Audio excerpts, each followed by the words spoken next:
The Last Summer. Tidewater Cove, Oregon, August 5th. The morning fog rolled in from the Pacific like a living thing, thick and deliberate, swallowing the jagged coastline of Tidewater Cove in its gray embrace. The temperature had dropped to an unseasonable 52 degrees, and the wind carried the sharp tang of salt and something else, something that made the locals pull their jackets tighter and hurry past the weathered beach rentals that dotted the shoreline like forgotten tombstones.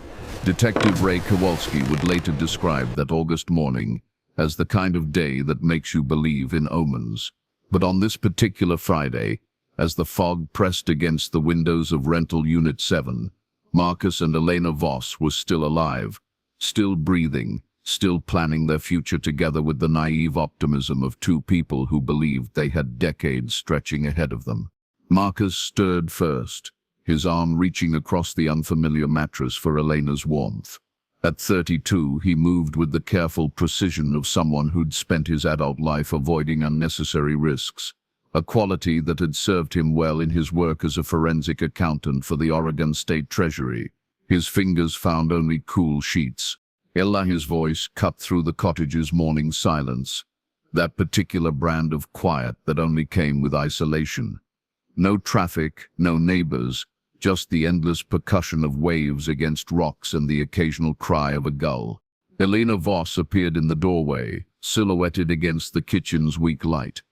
At 29, she possessed a restless energy that Marcus both loved and worried about. Her auburn hair was already pulled back in the practical ponytail she wore when she meant business, and she held a steaming mug of coffee like a weapon. "The phone's dead," she announced without preamble. It was typical Elena. No good morning, no pleasantries, just the problem laid bare and waiting for a solution. Marcus pushed himself up on his elbows, immediately alert. In his line of work, communication breakdowns often preceded bigger problems. Dead how? No dial tone? Nothing. "I was trying to call my sister about tomorrow's dinner," and Elena gestured toward the ancient rotary phone mounted on the kitchen wall. Complete silence. The cottage they'd rented for their anniversary week sat on a bluff overlooking the most isolated stretch of Tidewater Cove's coastline. The nearest neighbor was half a mile south, hidden behind a grove of wind-twisted pines. The nearest town, with its single grocery store and combination gas station post office, was 7 miles inland on a road that seemed designed to discourage visitors. Marcus had chosen the location specifically for its remoteness. After 18 months of marriage, he'd sensed Elena's growing restlessness, her increasing mentions of needing space to think. He'd hoped a week away from Portland's distractions would remind them both why they'd fallen in love in the first place. Now, looking at Elena's tight expression as she stared out at the fog-shrouded Pacific, he wondered if isolation might have been exactly the wrong choice. Could be the weather, he offered, swinging his legs out of bed. That fog's thick enough to interfere with the lines. Elena's laugh held no humor. "Since when does fog knock out landlines, Marcus?"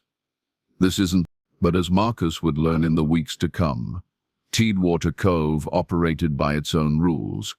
Rules that had been written in blood and salt, and the kind of secrets that small coastal communities guarded with religious fervor. The cottage had been advertised as rustic charm, with modern amenities, but the reality was more honest.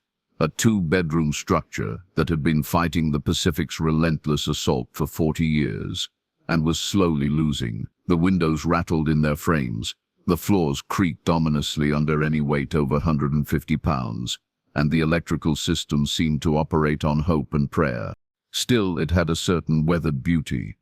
The wraparound deck offered an unobstructed view of the ocean, and on clear days, which had been rare since their arrival, you could see the Tillamook Rock Lighthouse perched on its lonely outcropping 12 miles offshore. Elena had fallen in love with the place immediately. Marcus remembered the way her face had lit up when they'd first pulled into the gravel driveway, how she'd practically bounced out of their Honda Civic before he'd even turned off the engine. "It's perfect," she'd declared, spinning in a circle with her arms outstretched like a child. "Marcus, it's absolutely perfect." That had been 5 days ago, before the phone went dead. before the strange sounds started coming from the beach at night, before Elena began talking about the woman she'd seen walking the shoreline at dawn. Marcus dressed quickly in jeans and a heavy sweater, noting how the cottage's temperature seemed to have dropped overnight. The space heater they'd been relying on sat silent in the corner, its cord snaking to an outlet that no longer seemed to work. "Power's out too," Elena observed, reading his expression. "I tried the coffee maker first thing. Nothing. Circuit breaker? Already checked. Everything's where it should be." Marcus found himself studying his wife's face in the grey morning light. Elena had always been beautiful in an understated way. High cheekbones, intelligent green eyes, a mouth that curved naturally towards smiling. But over the past few days he'd noticed changes. She'd grown pale despite the time outdoors, and there were shadows under her eyes that spoke of poor sleep. More troubling were the moments when she'd stop mid-conversation, her head tilted as if listening to something only she could hear. When he'd ask what was wrong, she'd shake her head and claim it was nothing. But Marcus was a man who made his living finding patterns others missed, and Elena's behavior was establishing a pattern that made his chest tight with anxiety. "Maybe we should drive into town," he suggested. "Report the outages. Pick up some supplies." Elena's response was immediate and sharp. "No." The vehemence in her voice surprised them both. She softened it with a forced smile that didn't reach her eyes. "I mean, let's give it a few hours. See if things come back on their own. Besides, we came here to get away from civilization. Remember?" Marcus wanted to point out that getting away from civilization didn't mean abandoning all contact with the outside world. But something in Elena's posture warned him off. She stood rigid by the window, her knuckles white around her coffee mug, staring out at the fog as if it might suddenly reveal secrets. "What's out there, El?" The question seemed to startle her. "What do you mean? You have been watching the ocean like you are expecting something. Yesterday you spent 2 hours on the deck with those binoculars, and you barely said a word during dinner." Elena turned from the window, and for a moment Marcus saw something flicker across her face. Fear, maybe, or guilt. Then it was gone, replaced by the practiced smile he'd been seeing too much of lately. "It's beautiful out there. Wild. I'm just absorbing it." But Marcus knew Elena well enough to recognize when she was lying. She had tells, the way she touched her earlobe when she was nervous, how her voice rose half an octave when she was hiding something. Both tells were in full display now. "Elena, if something's bothering you, nothing's bothering me." The snap in her voice was immediate. "God, Marcus, can't a person enjoy a view without being interrogated?" The word interrogated hung between them like a slap. Marcus felt his own temper rise, a rare occurrence that always surprised him with its intensity. "I'm not interrogating you. I'm trying to understand why my wife has been acting like a stranger for 3 days. Elena's coffee mug hit the counter with enough force to send drops flying. "Acting like a stranger? Because I'm not chattering constantly about nothing. Because I'm having thoughts you are not automatically privy to. Because you are scared of something and won't tell me what." The words came out before Marcus could stop them, and he immediately knew he'd crossed a line. Elena's face went very still, the way it did when she was containing something volcanic. "I'm not scared," she said quietly. "I'm trying to figure something out." "Figure what out?" For a long moment, Elena just stared at him. Then she walked to the kitchen counter and picked up a manila folder Marcus hadn't noticed before. "I found this yesterday, in the bedroom closet, behind some old blankets." Marcus took the folder, noting how its edges were soft with age and salt air. Inside were newspaper clippings, all from the Tidewater Cove Weekly Herald, dating back several years. The headlines made his blood run cold. "Local woman missing after beach walk. Search called off for Portland couple. Third disappearance this year baffles authorities. Sheriff, no signs of foul play in latest vanishing." "Jesus," Marcus breathed, flipping through the clippings. "Elena, where exactly did you find this?" "That's not the worst part." Elena's voice had dropped to nearly a whisper. Look at the dates. Marcus scanned the articles more carefully. The disappearances had all occurred during the same week in August, the same week they were currently visiting, and they'd all involved people staying in beachfront rentals along this exact stretch of coastline. "We need to leave," Marcus said immediately. "Pack up the car, drive back to Portland. We can come back some other time or find a different—" "I can't." The words stopped, Marcus cold. "What do you mean you can't?" Elena moved to the window again, pressing her palm against the glass. "I mean, I literally can't leave. Yesterday, when you were napping, I tried to drive to town for groceries. I made it maybe 2 miles before." She trailed off, and Marcus felt something cold crawl up his spine. "Before what?" "Before I couldn't remember where I was going. Or why. I sat in the car for 20 minutes, completely lost, until something told me to turn around and come back here." Marcus stared at his wife, looking for any sign that she was joking. Elena's sense of humor could be dark, but this was beyond even her taste for the macabre. "That doesn't make sense. You have one of the best memories of anyone I know." "I know it doesn't make sense, but it happened." And Marcus, Elena turned from the window, and her eyes held a brightness that made him think of fever. "I think it's happening to you too." "What's that supposed to mean?" "When did we arrive here?" The question seemed simple enough, but as Marcus opened his mouth to answer, he realized he couldn't. The memory was there, but it felt slippery, like trying to hold water in his cupped palms. "Monday," he said, though even as the word left his mouth he wasn't certain. "Try again." Marcus closed his eyes, concentrating. He remembered driving through Portland's morning traffic, remembered stopping for gas somewhere along Highway 101, remembered Elena laughing at something on the radio, but the specific day, the date, the sequence of events, it was all becoming increasingly vague. "This is ridiculous," he said, but his voice lacked conviction. "It's just the stress of being disconnected. People lose track of time when they are on vacation." Elena's smile was sad and knowing. "Marcus, what day is today?" This time the question hit him like a physical blow. Marcus realized he had no idea what day it was, or how long they'd been at the cottage, or why the basic framework of time seemed to be sliding away from him like sand through his fingers. "The fog," Elena said quietly. "I think it's something about the fog." Marcus looked out the window at the thick grey wall that surrounded their cottage. It hadn't lifted once since their arrival, whenever that had been, and now that he thought about it, that seemed impossible. Weather patterns didn't work that way. Even the densest marine layers moved and shifted. "We need to get out of here," he said again, but the urgency he'd felt moments before was already fading, replaced by a strange lethargy that made leaving seem like an insurmountable task. "I tried calling you yesterday," Elena continued, her voice dreamy and distant. "When you were sleeping, I picked up the phone to call your office, to tell them you'd be late coming back. But I couldn't remember your last name." Marcus felt reality tilt sideways. "Voss. Our name is Voss. I know that now.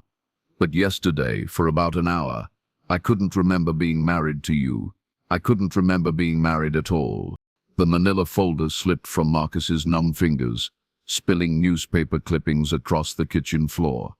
Headlines about disappearances and searches and people who'd simply vanished without a trace, scattered around their feet like autumn leaves.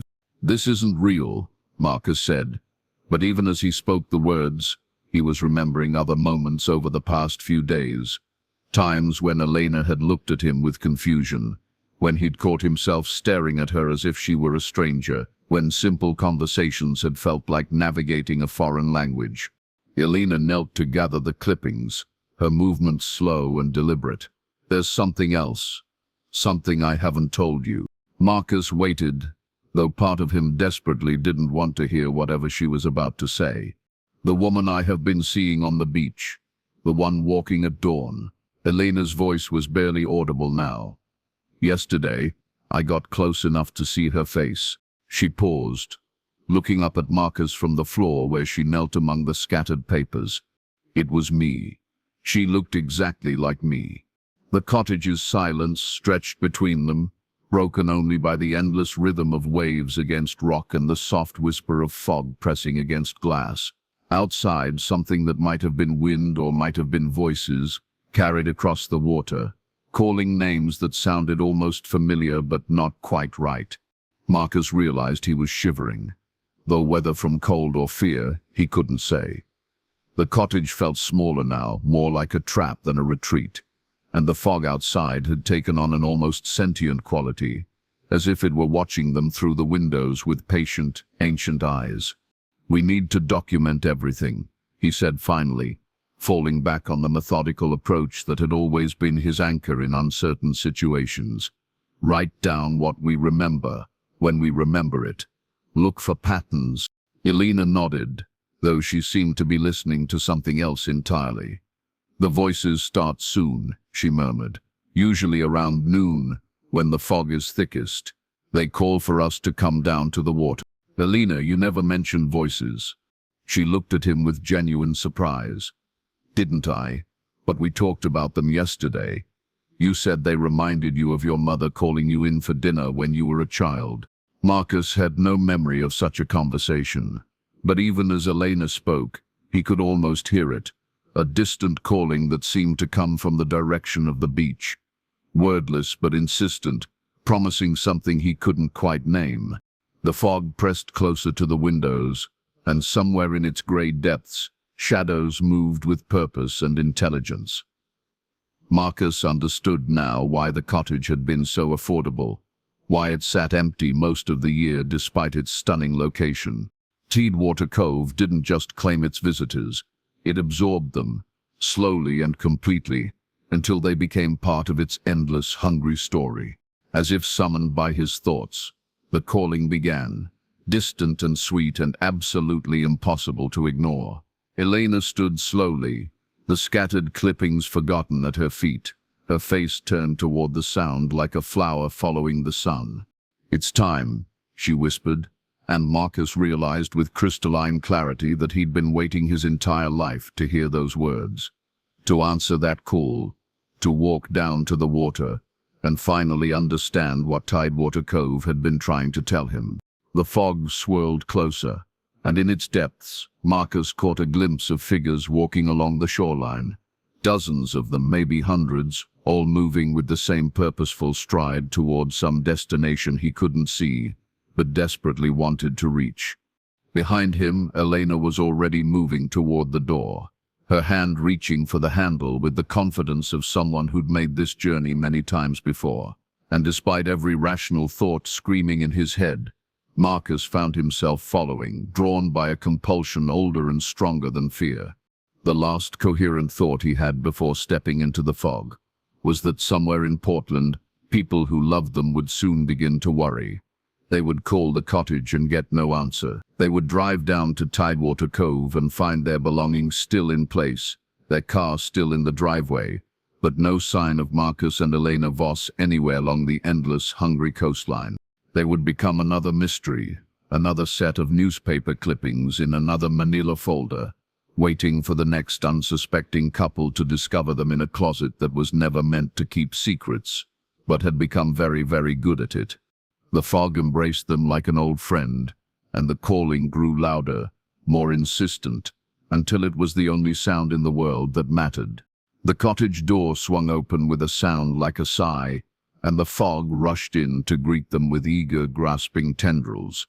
The temperature dropped 20 degrees in an instant, turning their breath to vapor that mingled seamlessly with the gray void beyond the threshold.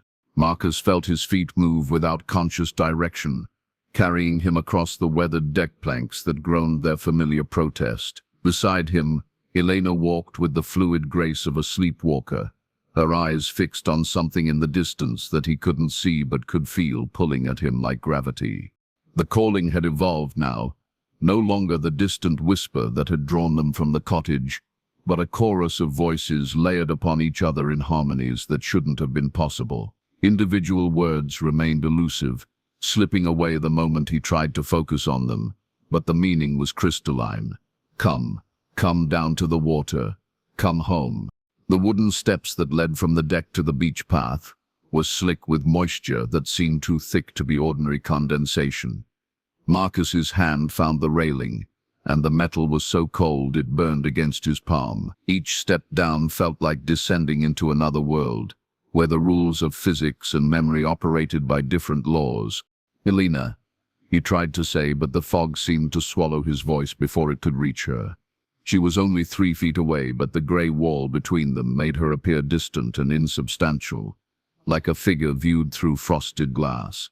The path to the beach was narrow and treacherous under normal circumstances, winding between outcroppings of black rock and patches of seagrass that grew in defiance of the salt spray.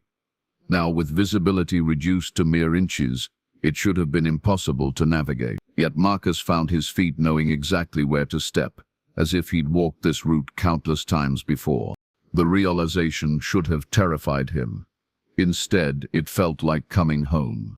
The voices grew stronger as they descended, and Marcus began to distinguish individual threads in the tapestry of sound. There was a woman's voice, high and sweet, calling what might have been his name. A man's deeper tones, urgent and welcoming. Children's laughter that echoed strangely off the hidden rocks, seeming to come from all directions at once. When they reached the beach, the fog was so dense that Marcus couldn't see the ocean, though he could hear its eternal rhythm just ahead. The sand beneath his feet was different from what he remembered, softer, almost yielding, as if it were trying to embrace his every step.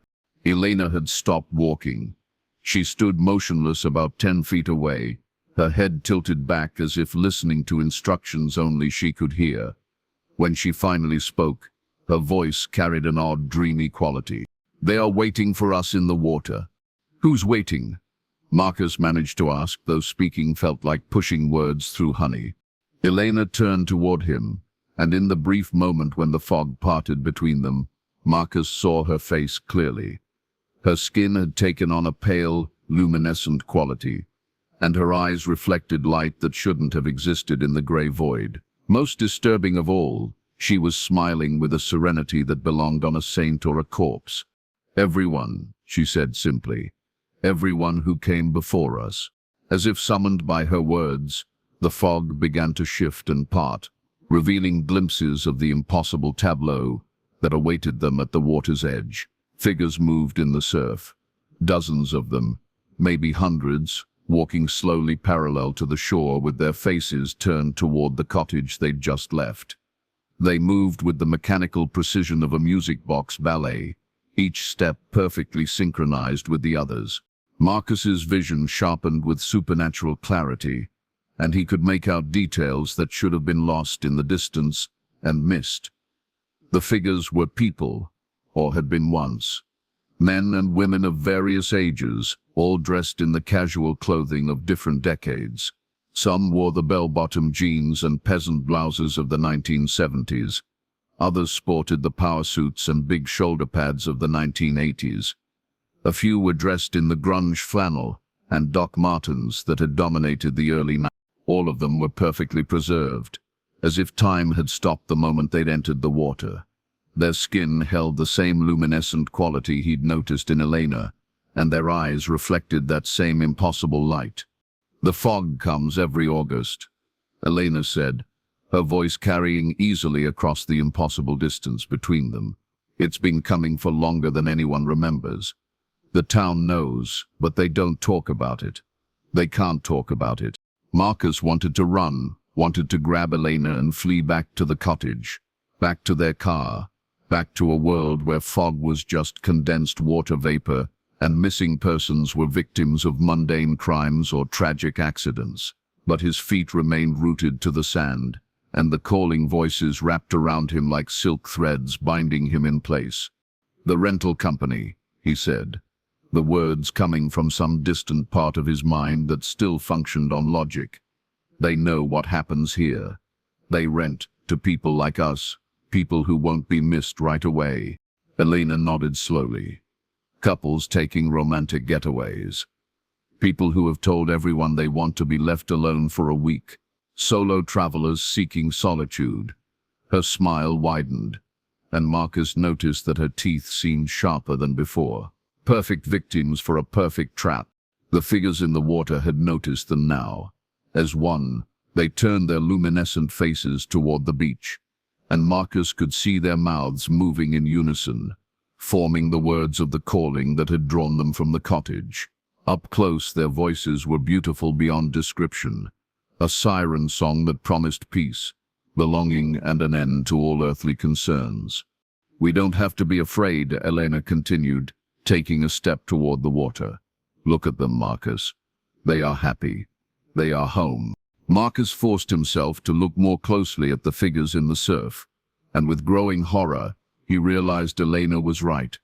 Despite their otherworldly appearance, despite the obvious fact that they were no longer entirely human, each face wore an expression of profound contentment. They moved through the waves like dancers, their synchronized steps creating patterns in the water that seemed to hold meaning just beyond his comprehension. "This is insane," Marcus said, but even as the words left his mouth, he could feel his resistance weakening. The voices were so beautiful, so welcoming, and the figures in the water looked so peaceful, so free from the burdens of ordinary life. Elena had reached the water's edge now. The waves lapped at her bare feet. When had she removed her shoes? And where the ocean touched her skin, that same luminescent glow began to spread up her legs like phosphorescent paint. "It doesn't hurt," she called back to him, her voice thick with wonder. "Marcus, it's the most amazing feeling, like being born." The transformation was accelerating now. With each wave that touched her, Elena became more translucent, more ethereal. She was still recognizably herself, but she was also becoming something else, something that belonged to Tidewater Cove, as completely as the rocks and sand and endless gray sky. Marcus took a step toward the water, then another. The wet sand felt warm against his feet, almost welcoming. The voices in his head had become a symphony now, promising answers to questions he'd never known he was asking. But as he drew closer to the surf line, a flash of movement in his peripheral vision made him turn.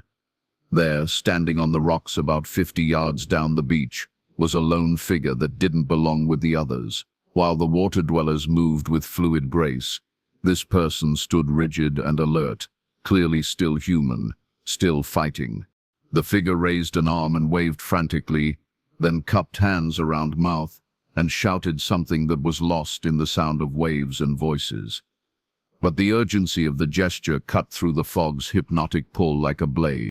Marcus felt a moment of terrible clarity, as if he'd suddenly awakened from a beautiful dream to find himself standing on the edge of a cliff. Elena was now waist-deep in the glowing water, her body translucent enough that he could see the waves moving through her. The figures that surrounded her reached out with welcoming hands, and she laughed with pure joy as she allowed them to draw her deeper. "Elena!" Marcus screamed, and for a moment his voice seemed to cut through whatever spell held her. She turned back toward shore, and her face showed a flicker of confusion, as if she were remembering something important she'd temporarily forgotten. "Marcus?" Her voice was thin now, stretched across dimensions. "Marcus, I don't remember." The figure on the rocks was running toward them now, stumbling over the uneven terrain but moving with desperate purpose. As it drew closer, Marcus could see it was a woman, middle-aged, wearing jeans and a thick sweater, her graying hair wild from the salt wind. "Don't let her go deeper," the woman shouted as she approached. "If she goes under completely, she won't come back." But Elena was already sinking deeper into the glowing surf, her movements becoming more synchronized with the other figures, her face taking on their serene, otherworldly expression. The woman who had been his wife was disappearing, being absorbed into something ancient and hungry and impossibly patient. Marcus plunged into the water without thinking, and immediately understood why Elena had been so enchanted. The ocean here wasn't cold, it was perfectly warm, like a bath drawn by loving hands, and where it touched his skin, it seemed to wash away not just physical sensation but emotional pain as well. Years of stress and worry and uncertainty simply melted away, leaving behind a peace so profound it was almost narcotic. He could see why people chose to stay. But the desperate shouts from the woman on the beach kept him anchored to some fragment of his former self. Fighting against the water's seductive pull, he managed to reach Elena just as she was about to slip beneath the surface entirely. "No," he gasped, grabbing her arm. Her skin felt strange under his touch. Not quite solid, not quite liquid, like he was grasping mist given form. "Elena, fight it. Remember who you are." Elena's eyes focused on him with difficulty, as if she was seeing him from a great distance. Who am I?" The question hit Marcus like a physical blow. If she'd lost her sense of self completely, how could he hope to bring her back? "You are Elena Voss," he said desperately. "You are my wife. We live in Portland. You work at the children's hospital. You hate cilantro and love terrible romantic comedies. You cry every time you hear Somewhere Over the Rainbow, even though you pretend you don't." For a moment, nothing changed. Elena continued to drift deeper, her form becoming more translucent with each passing second. The other figures in the water watched with expressions of patient benevolence, as if they'd seen this scene played out countless times before, and knew how it always ended. Then something flickered in Elena's eyes, a spark of recognition, of rebellion against the peaceful surrender that the water demanded. "Terrible romantic comedies," she whispered, and her voice carried a note of humor that was purely, recognizably human. You bought me the entire box set of Sandra Bullock movies for my birthday."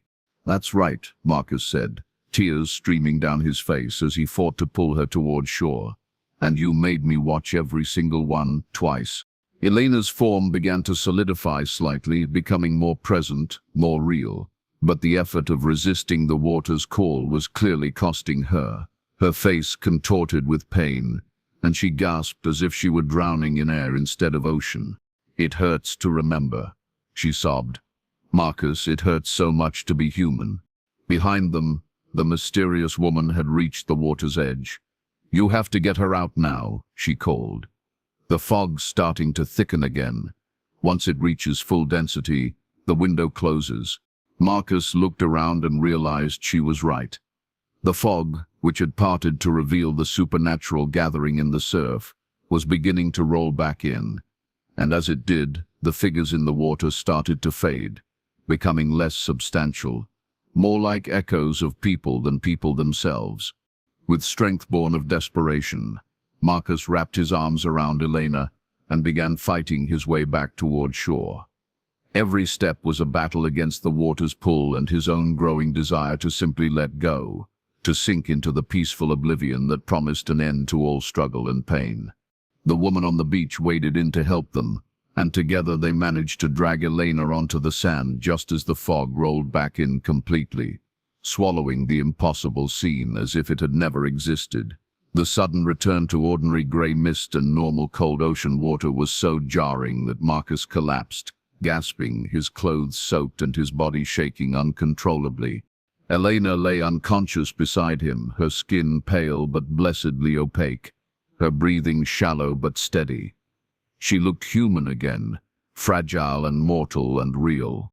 "Who are you?" Marcus asked the woman who had saved them. She looked older up close, maybe 60, with the weathered face of someone who'd spent years fighting battles others couldn't see. Her eyes held a haunted quality that Marcus recognized, the look of someone who'd seen too much and remembered it all. "Dr. Rebecca Martinez," she said, extending a hand to help him up. "Marine biologist, and the only person who's ever gotten someone back from the water alive." Marcus stared at her. "How long have you been here?" 15 years. I came here in 1982 with my research partner." She gestured toward the now invisible ocean. "He wasn't strong enough to resist the calling. I have been trying to understand what happens here ever since." "Understand it?" Marcus helped Elena sit up, relieved when she opened her eyes and looked at him with clear recognition. "What is there to understand? This place is evil. It should be destroyed, closed off, something." Dr. Martinez's laugh was bitter. You think no one's tried? The Coast Guard, the Navy, marine biologists, paranormal investigators, they have all come here over the decades. Some get recruited by whatever force controls the fog. Others simply disappear. A few, like me, manage to stay human, but can never leave. Can never leave? The fog marks you, she explained, helping them both to their feet. Once you have seen what's really here, Tidewater Cove doesn't let you go. I have tried to drive away dozens of times. I make it maybe 10 miles before I lose all sense of direction and find myself turning around. My memory gets fuzzy. My will to escape just evaporates. Elena was looking around with growing alarm. The cottage, she said suddenly. How do we get back to the cottage? Dr. Martinez pointed toward the cliff, where a faint glow was visible through the fog. Follow the light. But hurry. The calling will start again soon, and next time you might not be strong enough to resist. As they climbed the treacherous path back to safety, Marcus found himself looking over his shoulder repeatedly, expecting to see glowing figures emerging from the fog behind them. But the beach remained empty, the ocean silent except for its eternal rhythm against the rocks. Dr. Martinez, he said as they reached the cottage deck, if you have been here for 15 years, how have you survived? How do you resist the calling? The older woman paused at the cottage door, her hand on the weather-beaten wood. Pain, she said simply. Physical pain, emotional pain, anything that keeps you anchored to your human self. The fog offers peace, transcendence, an end to suffering. The only way to fight it is to embrace the suffering, to choose the hard path of staying human. She pushed open the door and warmth spilled out to greet them. Inside, Marcus was amazed to see that the power had returned. Lights blazed in every room, and the space heater hummed quietly in the corner. It always comes back, Dr. Martinez explained, reading his expression. The cottage maintains itself, keeps its occupants comfortable and isolated until the fog is ready for them. It's all part of the trap. Elena sank into the couch, pulling a blanket around herself with shaking hands. How many people? She asked quietly. How many have been taken? Hundreds, over the decades. Maybe thousands. The town records go back to the 1890s, and there are stories that predate even those.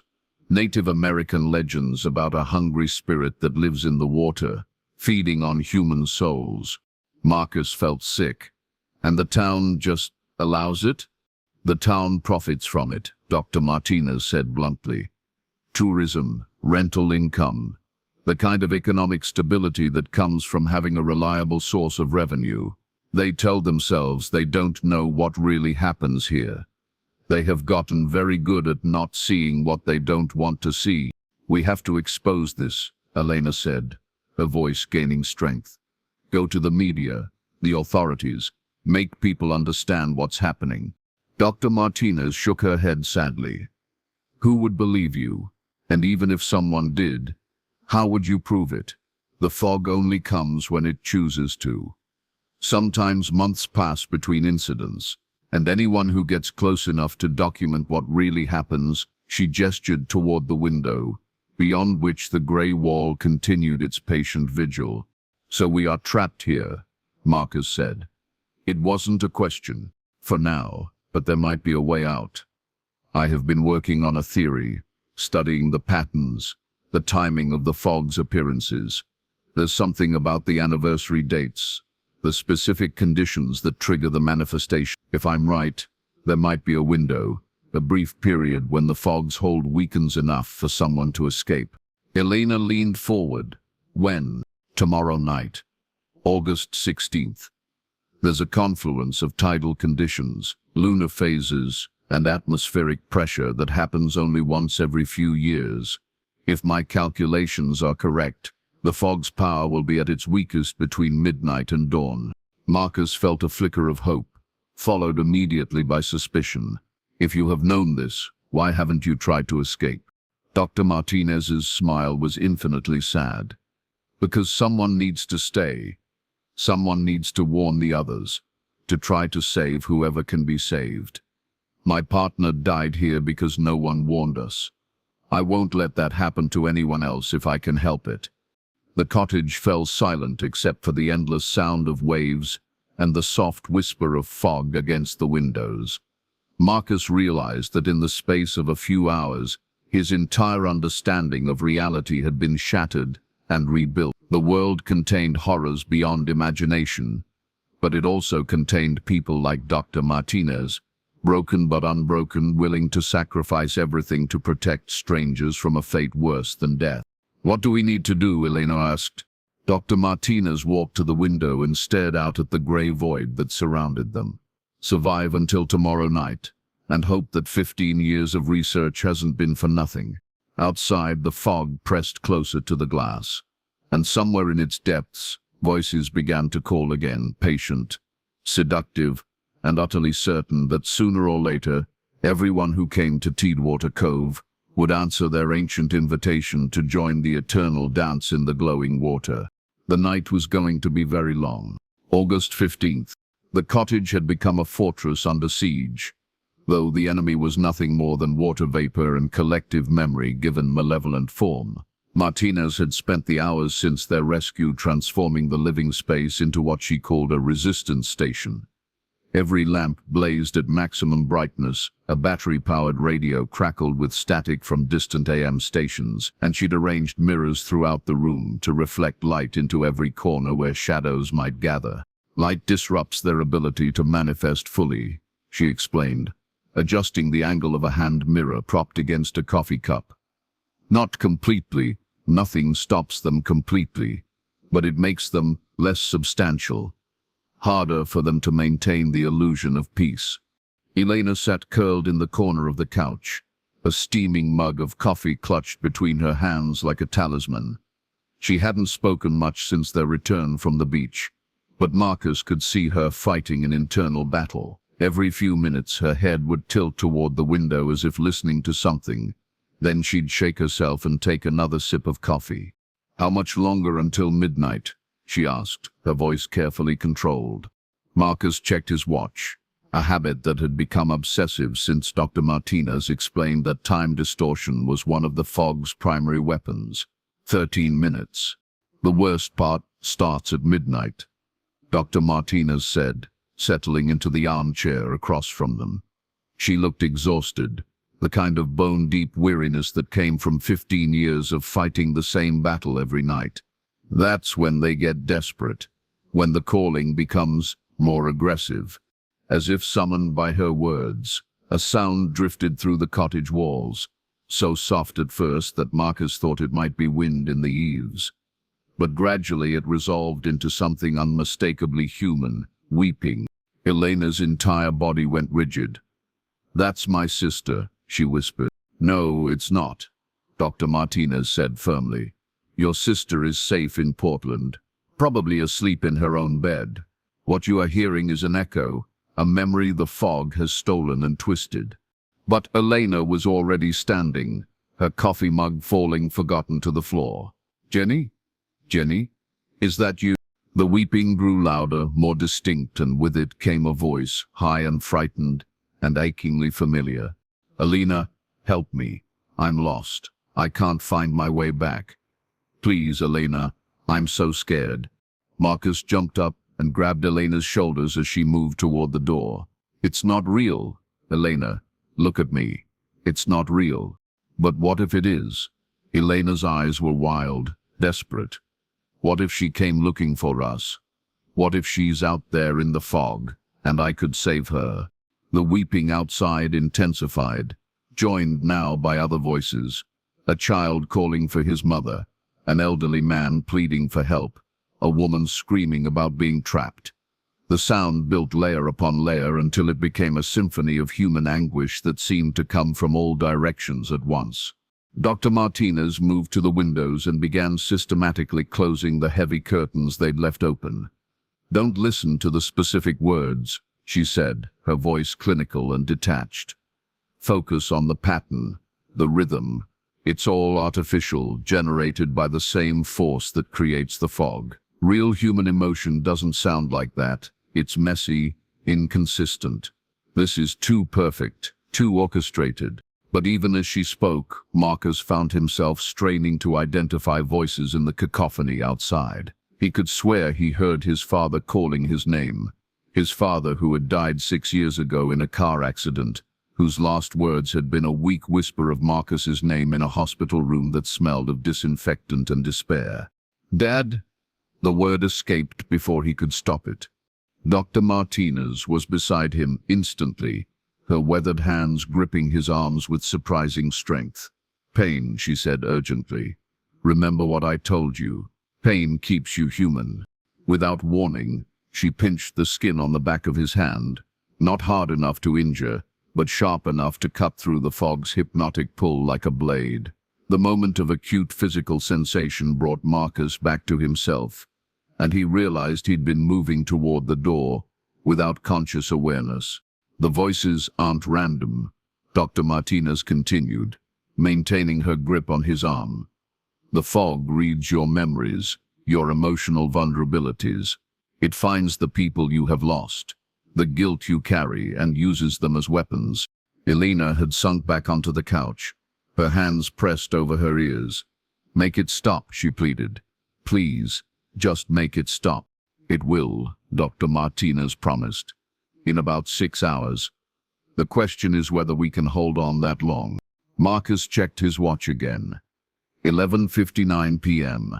As the minute hand clicked to 12, the voices outside shifted. The desperate pleading transformed into something else, singing, a lullaby, soft and sweet, and perfectly harmonized, as if a choir of angels had gathered on their deck. It was the most beautiful sound Marcus had ever heard.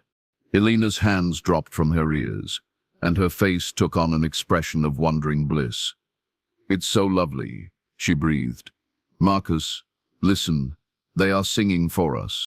The lullaby was indeed beautiful, too beautiful, Marcus realized. It bypassed rational thought entirely, speaking directly to some primitive part of the brain that craved comfort and safety and maternal protection. He could feel his resistance crumbling like sand before an incoming tide. Dr. Martinez moved quickly, reaching into her bag and pulling out what looked like an old-fashioned portable radio. She turned the volume dial all the way up, and suddenly the cottage filled with the harsh squeal of static and the distant, distorted voices of late-night talk radio hosts, discussing conspiracy theories and taking calls from insomniacs. The jarring noise cut through the supernatural lullaby like a chainsaw through silk. Elena jerked as if she'd been slapped, then looked around in confusion. "Auditory interference," Dr. Martinez explained, adjusting the radio's frequency to maintain the maximum level of discordant noise. The fog's calls operate on specific wavelengths. White noise and random human chatter disrupt the pattern. Outside, the singing grew louder, more insistent, as if the entities controlling the fog were frustrated by this simple electronic countermeasure. The cottage itself seemed to respond to their displeasure. Windows rattled in their frames, the walls creaked ominously, and the temperature dropped several degrees despite the space heater's best efforts. "How long can we keep this up?" Marcus asked, noting that the radio's battery indicator was already showing amber. "I have spare batteries," Dr. Martinez said, but her expression was grim. "The real problem isn't the radio, it's us. The fog wears you down psychologically, hour after hour of constant assault on your senses, your emotions, your basic understanding of reality. Even with all our countermeasures, most people break eventually." As if to underscore her point, something began scratching at the cottage walls, not the random scraping of branches in wind, but deliberate, rhythmic scratching that spelled out letters. "LETUS." Elena whimpered and pressed herself deeper into the couch cushions. "They are trying to get inside." "They can't," Dr. Martinez said firmly. "Not physically. The cottage itself is protected by iron in the nails, salt in the foundation concrete. Old fishermen's superstitions that happen to work against this particular type of entity. But they can project fear, create the illusion of physical threat. The scratching continued, joined now by the sound of heavy footsteps on the deck, dozens of them circling the cottage like predators. Through the heavy curtains, Marcus could see shadows moving past the windows, shapes that were almost human but not quite right in their proportions or movements. "What are they exactly?" he asked, needing to understand even as part of him recoiled from the knowledge. Dr. Martinez was quiet for a long moment, her eyes fixed on the radio as she fine-tuned the static. "I have had 15 years to study them," she said finally. "My best theory is that they are what remains of everyone who's ever been taken by the fog. Not ghosts exactly, and not zombies, something else. A collective consciousness formed from absorbed human souls, controlled by something far older and more alien than humanity." "The thing in the water," Elena said quietly. "When I was changing, I could feel it. Something vast and ancient and hungry. It's been here much longer than humans have. The indigenous peoples who lived here before European settlement called it the Tidewater," Dr. Martinez confirmed. "Their legends describe it as a spirit that feeds on human consciousness, growing stronger with each soul it absorbs. They considered this entire stretch of coastline to be cursed ground. Then why didn't they warn people? Why isn't there some kind of, I don't know, historical record?" Dr. Martinez's laugh was bitter. "Oh, they tried, but who listens to savage superstitions when there's money to be made? The first European settlers dismissed the warnings, built their fishing village anyway. By the time they realized the truth, it was too late. The entity had tasted civilization and found it appetizing." The footsteps on the deck had stopped, but the sudden silence was somehow more ominous than the noise had been. Marcus found himself straining to hear any sound that might indicate what the entities were doing, but there was nothing except the radio's static and the eternal rhythm of waves against rock. Then Elena gasped and pointed toward the kitchen window, where a faint glow was visible around the edges of the curtain.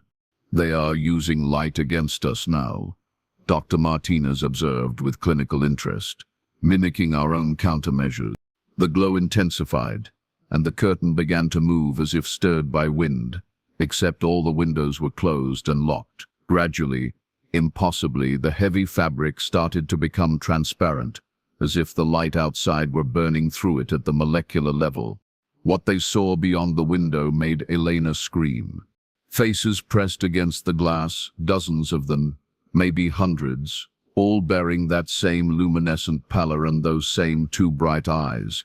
But these weren't the peaceful, transcendent expressions they'd seen on the beach. These faces were desperate, hungry, filled with a need so profound it was almost pornographic in its intensity, and they were all looking directly at Elena. "They want her back," Dr. Martinez said quietly. "She was almost one of them. They consider her unfinished business." The faces began to move in unison, their mouths opening and closing in perfect synchronization. No sound penetrated the cottage walls, but Marcus could read their lips clearly. "Come back, come home, come to us." Elena stood slowly, her movements jerky and unnatural, like a marionette controlled by an inexperienced puppeteer. "They are right," she said, her voice flat and emotionless. "I belong with them. I was supposed to stay in the water." "Elena, no." Marcus moved to intercept her, but she was already walking toward the kitchen with mechanical determination. "It's not fair to make them wait," she continued, her hand reaching toward the window latch. "They have been so patient. They deserve to have what was promised to them." Dr. Martinez grabbed the radio and turned the volume even higher, until the static was almost painful to hear. The cacophony seemed to cause Elena physical discomfort. She winced and staggered, her hand falling away from the window. "Fight it," Dr. Martinez commanded. "Elena, fight it. Remember who you are. Remember why you are here." I don't." Elena's face was a mask of confusion and pain. "I can't remember why I shouldn't go to them. They are beautiful. They love me. Why shouldn't I go?" Marcus could see the entities beyond the window growing more agitated. As Elena hesitated, their synchronized movements became more frantic, their silent chanting more urgent. The light they emanated pulsed faster, creating a strobe effect that made his eyes water. "Because you are human," he said desperately. "Because you have a life, a purpose, people who love you. Because what they are offering isn't peace, it's the end of everything you are." "But what if what I am isn't worth preserving?" Elena asked, and the raw pain in her voice cut Marcus to the bone. "What if I'm just ordinary? What if my whole life is just ordinary, and they are offering me something extraordinary?" The question hung in the air like a challenge, and Marcus realized this was the real test. The fog didn't just attack with supernatural terror, it attacked with existential doubt, with the fundamental human fear that our lives don't matter, that we are insignificant specks in an indifferent universe. "Ordinary is enough," he said softly. "Ordinary is beautiful. Ordinary is human, and human is precious beyond measure." Elena looked at him then, really looked at him, and for a moment her eyes cleared completely. "Marcus, I'm here, I'm right here." She took a step away from the window, then another.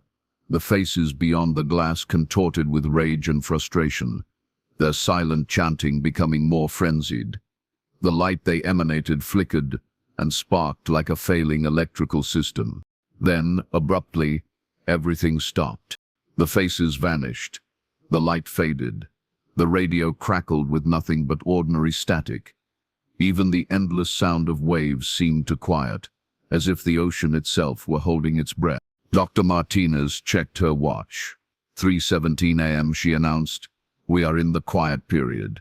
They will try one more assault around 5, just before dawn, but it won't last long. The weakening has begun." Marcus felt a surge of hope so powerful it was almost painful. "You mean we are going to make it?" "Maybe. The last push is always the worst. They will throw everything they have at us, try to break us when we are at our most vulnerable. But if we can hold on until sunrise..." Elena collapsed onto the couch, her entire body shaking with exhaustion. "I almost went to them," she whispered. "For a moment I wanted to go to them more than I have ever wanted anything in my life." "But you didn't," Marcus said, settling beside her and pulling her close. "You fought it. You stayed human." Dr. Martinez was moving around the cottage, checking the windows and adjusting the mirrors. "The quiet period is when I gather data," she explained. "Take measurements, record observations. 15 years of research, and I'm finally close to understanding the mechanism behind all this." "Understanding it so you can stop it?" Elena asked. Dr. Martinez paused in her work, her expression suddenly sad. "Understanding it so I can help the next people who get trapped here. The entity is too old, too powerful to be destroyed.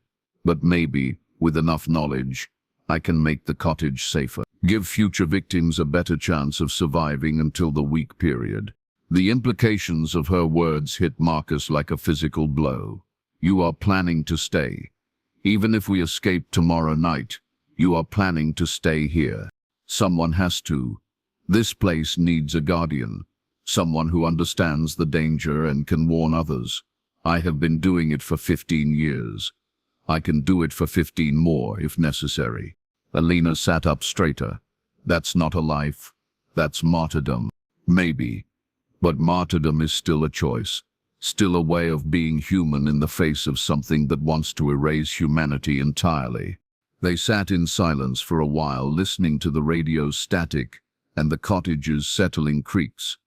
Outside, Tidewater Cove held its breath, gathering strength for one final assault on their sanity and their souls. Marcus found himself thinking about the couple who would rent this cottage next August, assuming they escaped, and Dr. Martinez continued her vigil.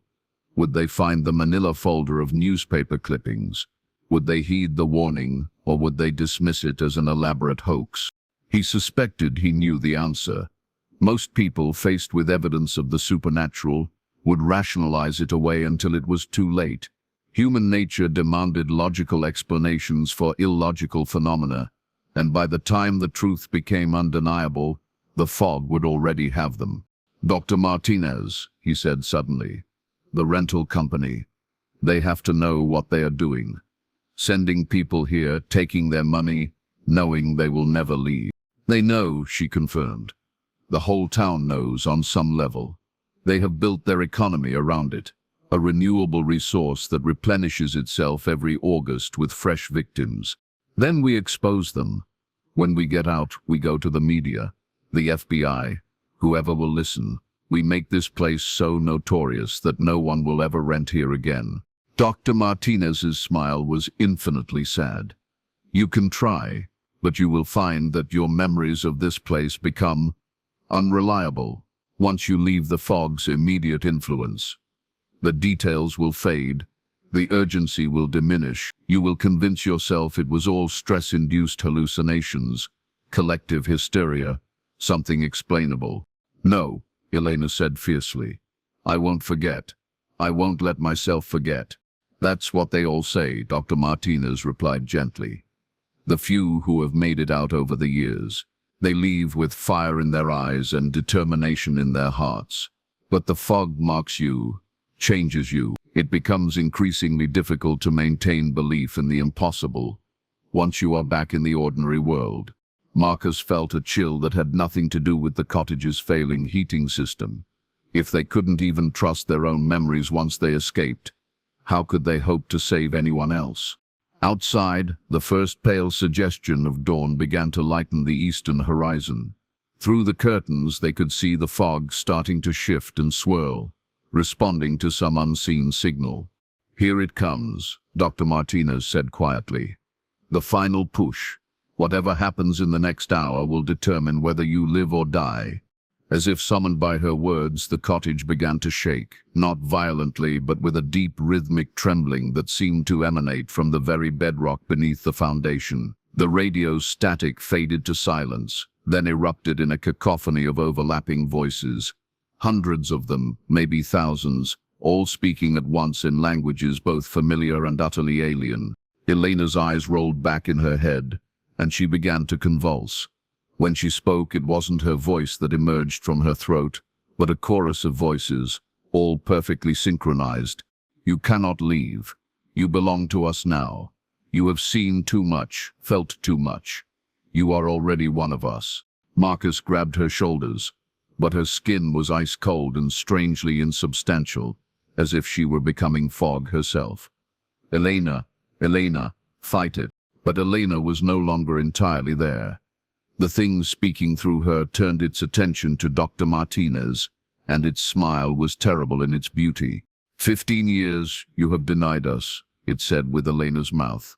15 years of interference, of stolen souls. But tonight you will give us 3 instead of 2. Tonight your vigil ends." Dr. Martinez stood perfectly still in the center of the cottage, surrounded by her mirrors and lights and makeshift defenses. When she spoke, her voice was calm and steady. "Come and take us then," she said. "If you can." The cottage exploded into chaos as every mirror shattered simultaneously, plunging them into darkness, broken only by the fading glow of the radio's display. The final battle for their souls had begun. August 16th.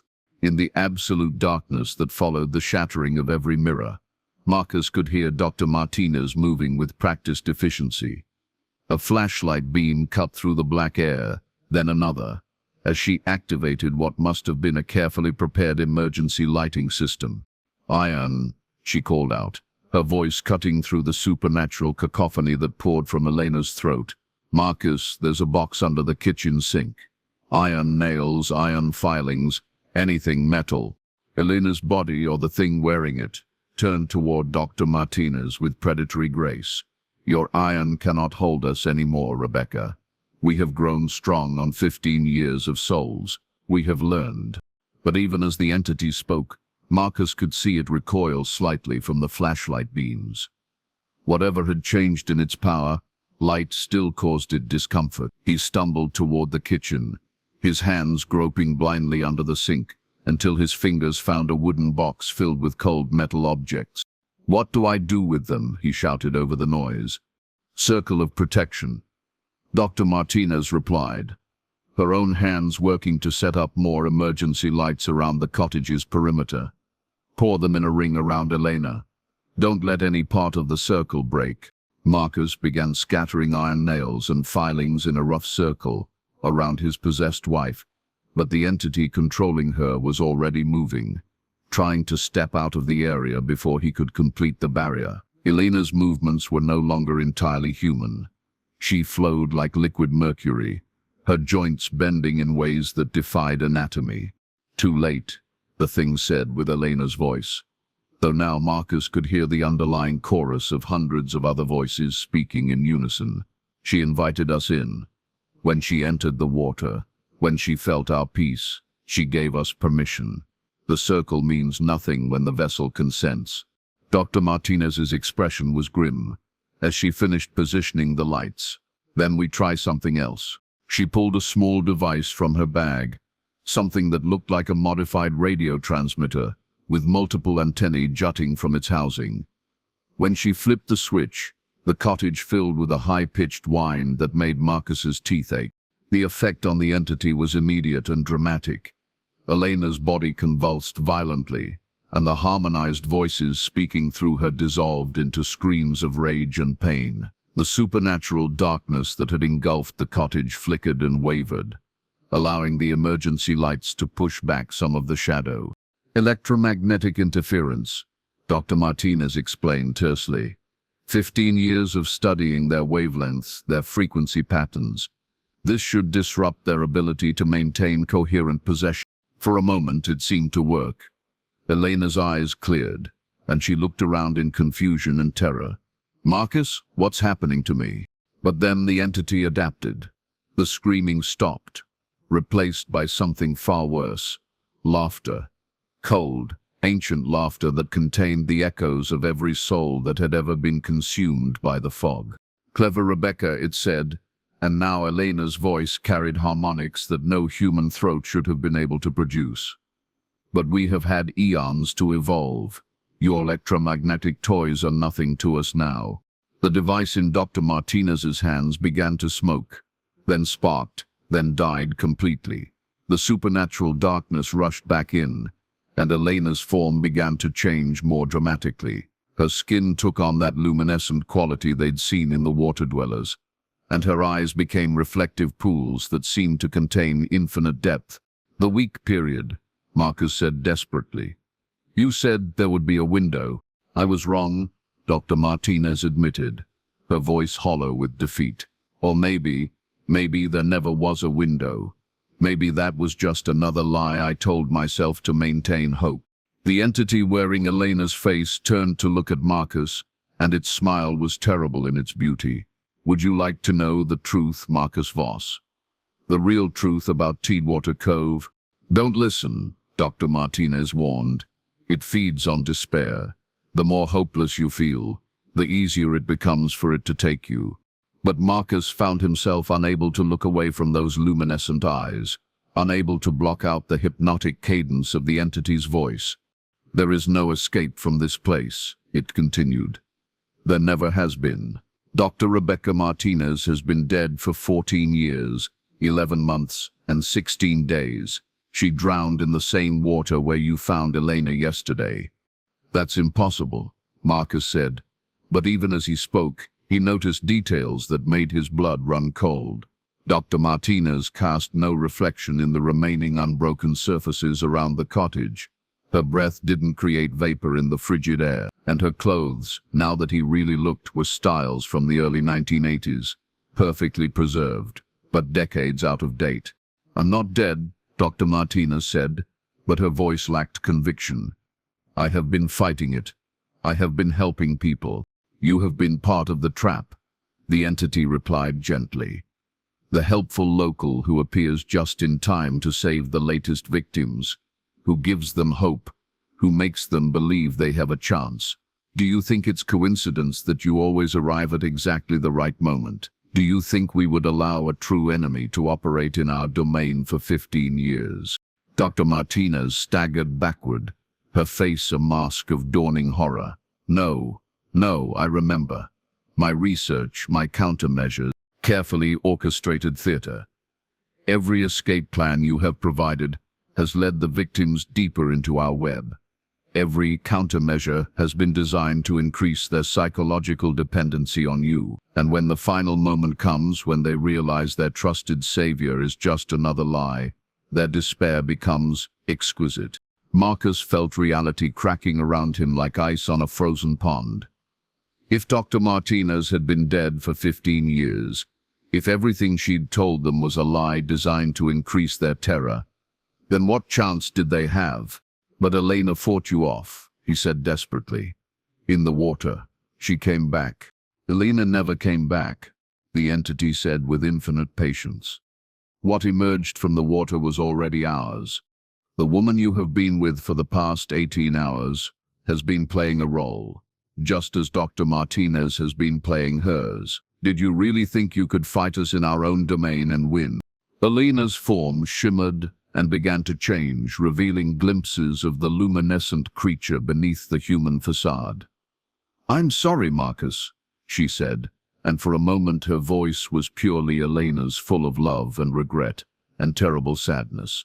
I tried to fight it, but it was so beautiful, so peaceful, and when I realized what I was becoming, I thought maybe I could save you, but I can't. I can't save anyone. This isn't real, Marcus said, backing toward the cottage door. This is just another psychological attack. You are trying to break me. We don't need to break you, the entity replied. You are already broken. You have been broken since the moment you stepped into our fog. Everything you think you have experienced, every choice you think you have made, it's all been part of our design. Dr. Martinez was staring at her hands now, and Marcus could see them becoming translucent. 15 years, she whispered. I thought I was helping people. I thought I was fighting. You were fighting, the entity said kindly. But the battle was over before it began. Just as Marcus's battle was over the moment he followed Elena into the water. I never went into the water, Marcus protested. Didn't you? And suddenly, with crystalline clarity, Marcus remembered. Not the sanitized version of events his mind had constructed, but the truth. He had followed Elena into the surf. He had felt the water's seductive pull. He had gone under, felt the peace, the transcendence, the sweet surrender of his human consciousness to something vast and ancient and eternally hungry. Everything after that, the rescue, the return to the cottage, the night-long vigil, had been elaborate fiction. A shared hallucination designed to provide the illusion of hope before the final revelation. We are artists, the entity explained, its voice now coming from all three of them simultaneously, connoisseurs of human emotion. Simple predation is crude, unsatisfying, but to give our prey hope, to let them believe they can escape, to allow them to fight and struggle and form bonds of trust and love, and then to reveal that it was all meaningless, that they were never anything more than livestock being prepared for slaughter, that creates a despair so pure it sustains us for months. Marcus felt something inside him break. Not his mind, but something deeper, more fundamental. The part of him that believed in meaning, in purpose, in the possibility that human lives mattered in any cosmic sense.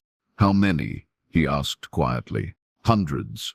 Over the decades, hundreds of couples, families, solo travelers, all convinced they were fighting for their lives, all believing they had a chance.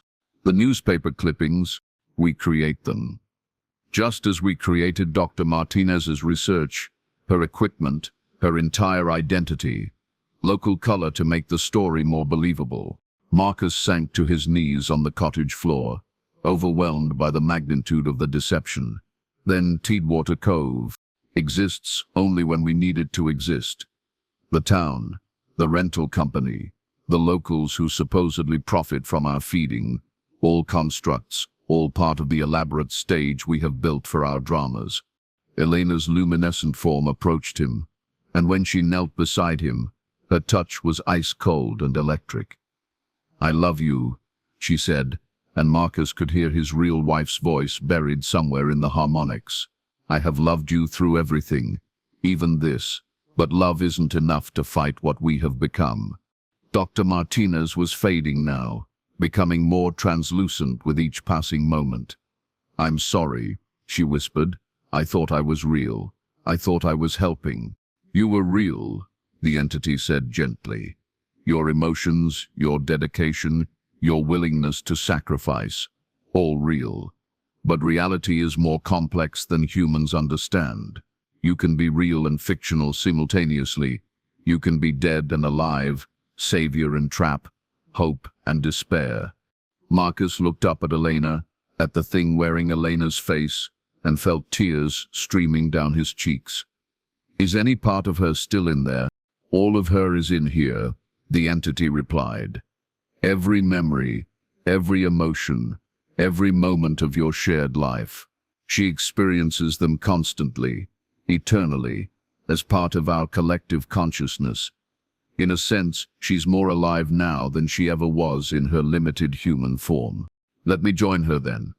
If this is inevitable, if there's no escape, let me be with her." "Oh, Marcus," the entity said, and its smile was radiant with anticipation. "You already have." The cottage began to fade around them, revealing the truth beneath the illusion. They were standing in the surf at Tidewater Cove, had been standing there for hours, maybe days. The water was warm and glowing with phosphorescent life, and Marcus could see dozens of other figures moving through the waves with peaceful, synchronized grace. His reflection in the water showed luminescent skin and eyes that reflected impossible light. He had been one of them for longer than he cared to calculate. "The beautiful thing about despair," the entity continued, speaking now through all the figures in the water simultaneously, "is that it's renewable. Every time you remember being human, every time you recall the illusion of choice and hope we provided, you experience the loss again. Fresh pain, fresh understanding of your powerlessness, fresh nourishment for us." Marcus understood now why some of the figures in the water wept even as they smiled. They were trapped in an eternal cycle of hope and revelation, believing in escape only to discover again and again that escape had never been possible. "But there's something else," the entity added, and its tone shifted to something almost conspiratorial. "Something we haven't told you yet." The water around them began to recede, revealing not the cottage they remembered, but a different scene entirely. A police station, bright with fluorescent lights and the bustle of official activity. Portland Police Bureau. Missing Persons Division, or Detective Ray Kowalski set down his coffee cup and picked up the manila folder that had been waiting on his desk since morning. Another missing persons case. A young couple from Portland who'd rented a beach cottage for their anniversary and never came home. Marcus and Elena Voss. Married 18 months. He was a forensic accountant for the state treasury. She worked at Dornbecker Children's Hospital. Both well-liked, reliable, the kind of people who didn't just vanish without a trace. Except they had.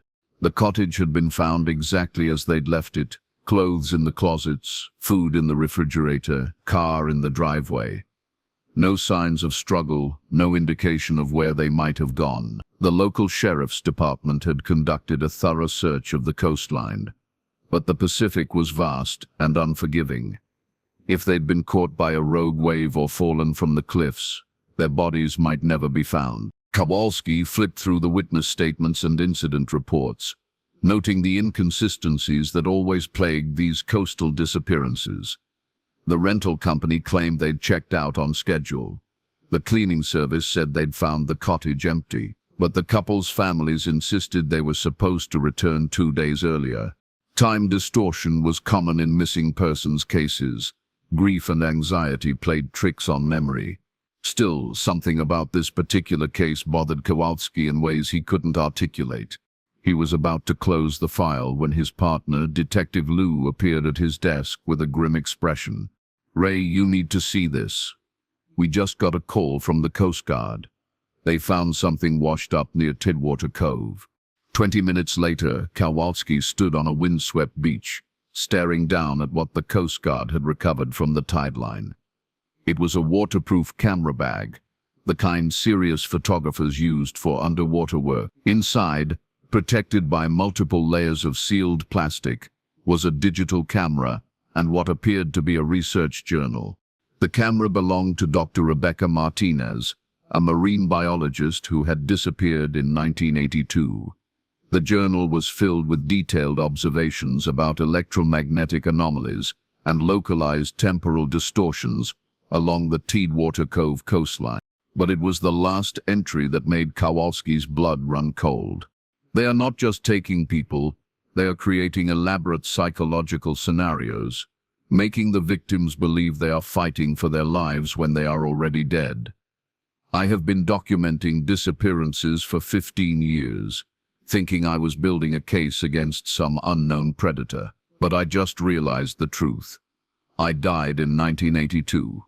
Everything since then has been part of their feeding process. They let me believe I was helping people, let me develop emotional attachments to the victims, and then they reveal the truth at the final moment. The despair is unimaginable. If someone finds this journal, know that Tidewater Cove is not what it appears to be. The entity that controls this place exists outside normal space-time. It can create pocket realities, false timelines, entire fictional narratives that feel completely real to those trapped within them. The missing people aren't just dead. They are being used as actors in an endless series of psychological dramas designed to generate specific emotional responses.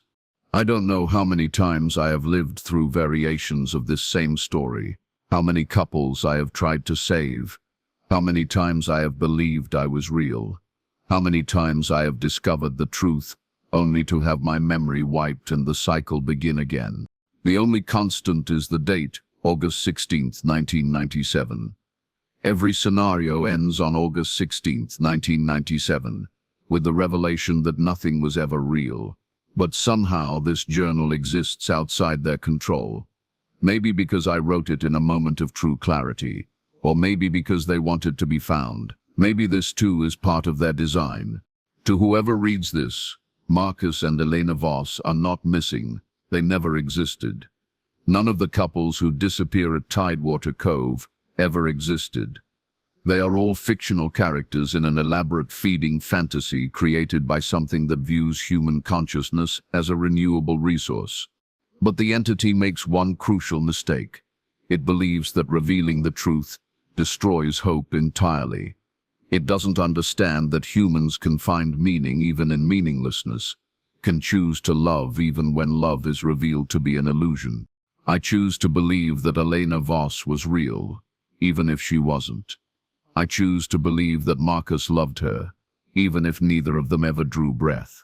I choose to believe that their love story mattered, even if it was written by something that sees us as nothing more than food. The entity feeds on despair, but it starves on defiance. It cannot digest hope that refuses to die, love that transcends the boundaries of reality itself. Remember them. Remember all of them. Even if they never existed, they existed in the moment of their creation. Even if their love was fictional, it was still love. And maybe, just maybe, that's enough to hurt something that thinks it cannot be hurt. Detective Kowalski closed the journal and looked out at the Pacific, where fog was beginning to roll in from the horizon. In 6 hours it would be dark. In 12 hours it would be August 16th again. Somewhere in the mist, Marcus and Elena Voss were beginning their story once more, believing themselves to be real, believing they had a chance to escape, believing that love could conquer the incomprehensible hunger that had dreamed them into existence. And perhaps, in the choosing to love despite the impossibility of love, they were as real as anyone had ever been. The fog reached the shore, and Detective Kowalski felt an almost irresistible urge to walk down to the water's edge, to investigate the strange lights that flickered in the mist, to follow the voices that called his name with such desperate urgency. Instead, he turned away and walked back to his car, carrying Dr. Martinez's journal with him. Someone needed to remember. Someone needed to bear witness to the endless, hungry dream that was Tidewater Cove. Behind him, the fog swirled with shapes that might have been people, and in its depths, a story began again. The morning fog rolled in from the Pacific like a living thing, thick and deliberate, swallowing the jagged coastline of Tidewater Cove in its grey embrace. The end